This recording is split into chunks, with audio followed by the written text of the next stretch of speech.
Bismillah. Yo, big up everyone, how's everyone doing? Hope everyone's doing well. Welcome to another video on the Football Eye Test channel.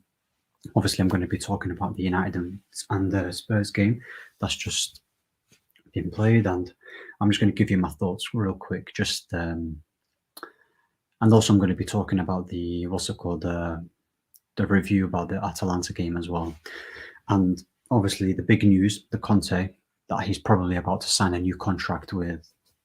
He's going to sign a new contract with Spurs, which is absolutely heartbreaking, as you know, because I've been wanting Conte. He was always been my number one.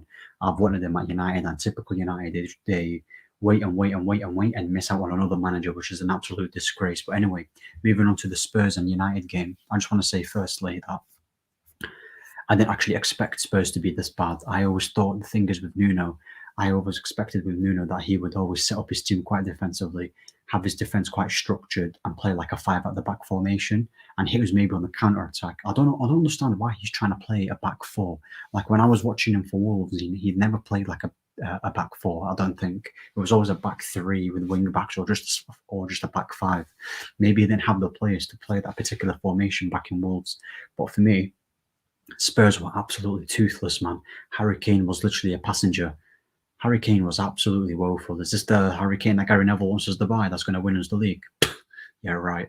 Okay, anyway, moving to, I think the only player that had a few chances was probably Son. Like, I think he had about 3 good chances where he could have scored. I think there was one where he miskicked it, and it went into a Spurs play and passed it to Son, and then Son had like a first-time shot, and it just was just wide.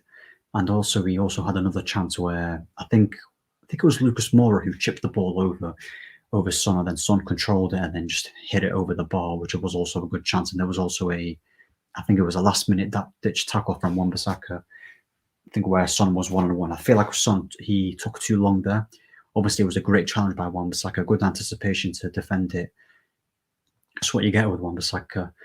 And yeah, I think Son Son wasn't his usual self. Like, his finishing was poor in that game. And as a whole, man, that no wonder why Spurs fans want Nuno out.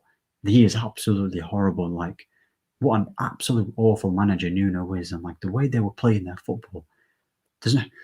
Honestly, they had an absolute right to get rid of him. Or obviously, Spurs fans showing more ambition than certain United fans literally got Nuno out, got a serial winner in Conte. Listen, what Conte is going to do with that Spurs team, I'm not going to say he's going to win the Premier League or the Champions League, but for what Spurs lack, Conte brings. Conte will bring that. He will bring that mentality. He will bring the character, and he will just bring in that winning mentality to this team. And that's what the Spurs team lacks, to be honest. Like, they've got pretty decent players here and there. I think Conte is going to accept this job, and knowing that he's got certainties, like, for example, getting a few players from his Inter job, where he might actually get players like a Brozovic. I can see him getting Brozovic. I can see him getting probably like a Darmian, like a few Inter people that he used to work with that he trusts quite well. And he's going to probably try and like fix Harry Kane's mental. Like, he's going to try and fix him up a bit, because he's just been absolutely woeful this season. Listen, we all know why. He's literally pretty much down tooling. Let's just say it how it is. He's down tooling. He didn't get his City move, and he doesn't really want to be here anymore. And working under Conte, he is going to 100% give everything, and he's not going to have, no one's going to down tool in front of Conte. If you are, bye-bye. You're getting absolutely booted. So that's why I wanted him at Manchester United, just simply for his character, what he brings, the Premier League experience, how he improves players, he makes average players into good players, and simply the system he plays as well. Because I reckon with our players that we have with United, there's actually so many players that could play the Conte style. Maybe you might need one midfielder here and there, but I feel like with that United squad, I literally expected Conte to get the job 110%. I was expecting Ole to get sacked, but hey, the sport is just honestly hoping that Ole turns it around for some reason, when he's literally a relegated Cardiff manager and he's just being a bum. Ole is just he's one of the worst coaches to be at United. One of the worst. Actually, no, he's the worst. He is absolutely awful. I've never seen this much protection from a manager. And obviously, this is all down to Gary Neville and Rio Ferdinand, 2 absolute idiots that are just blatantly just blatantly just backing him for no reason. He's not showed any single progress. This rebuild that people keep jabbing down my throat. Shut up and stop talking about the rebuild.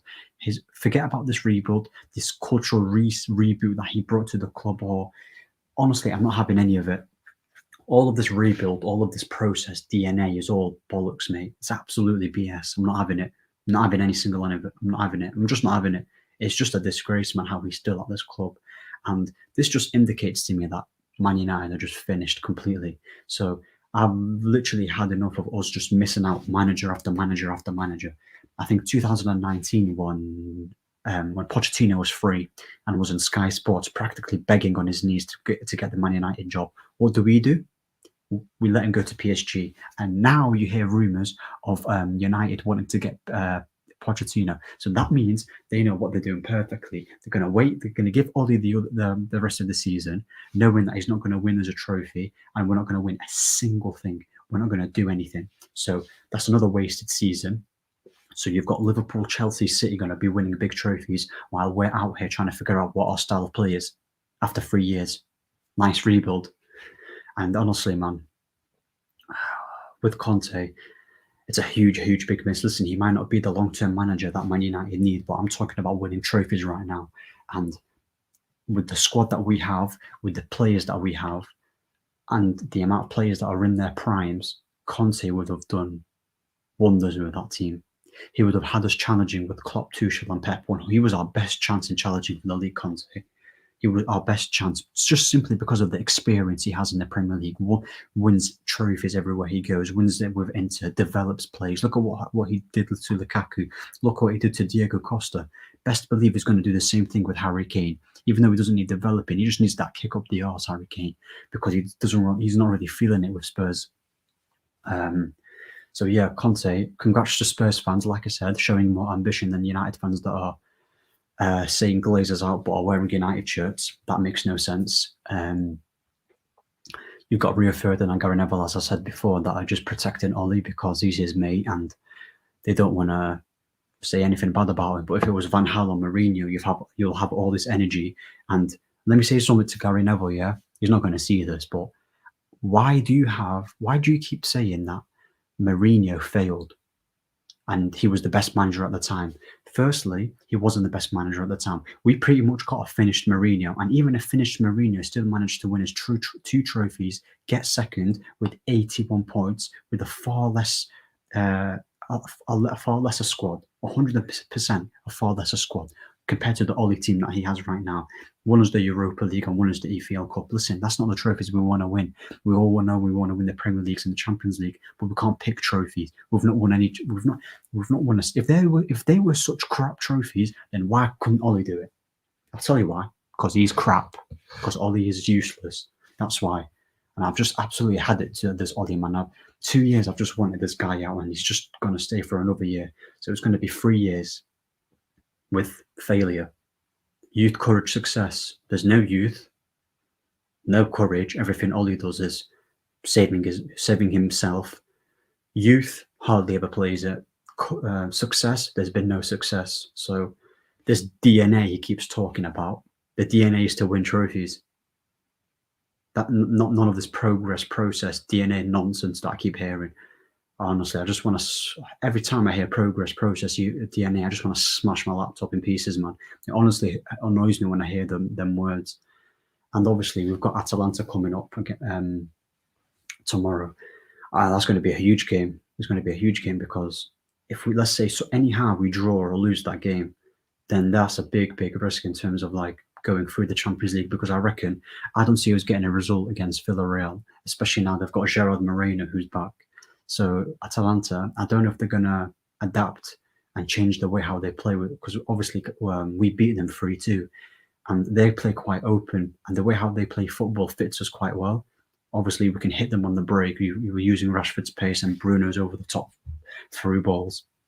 So I can, unless he's going to change it up a little bit and Atalanta and come up with a new game plan, I can see us winning that game. And yeah, I just want to talk about also. Oh yeah, one more thing about this fan base. I don't understand why they are, listen, yeah, you can blame the Glazers. 100% they're at fault for Ole still staying, because they could have got Conte, they could have made contact with Zidane. Yeah, Zidane doesn't want it, but you just persuade him a bit harder. You could have got Conte, but the reason why Ole's still here, even though it's the Glazers' fault, the fan base are still singing Ole's at the wheel. You're still singing his name. So what does that tell? What does that give that message to the Glazers? Oh, they're happy with Ole.